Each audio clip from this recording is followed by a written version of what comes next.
Kasi pag tinabunan mo kagad ng lupa, mangyayari niyan guys ay na pupuot siya agad, yung hindi kagad siya mauuling pag tinabunan kagad ng lupa.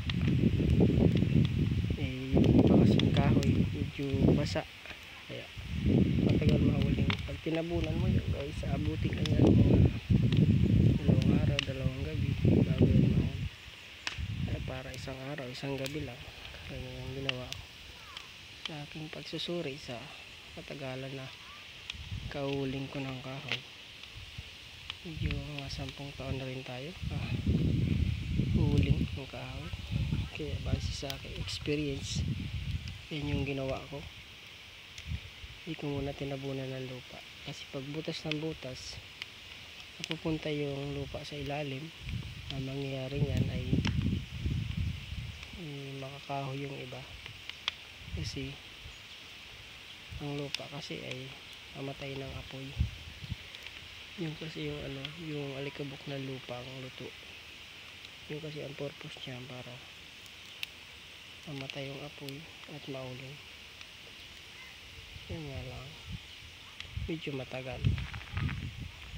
Kaya para mabilis-bilisan natin mauling, ganyan ginawa natin guys.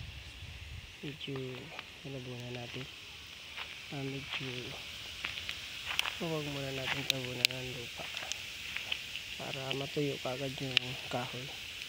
Kasi bago kasi naman yan mauling, kailangan matuyo muna yung kahoy kasi basa yan, saka yan mauuling.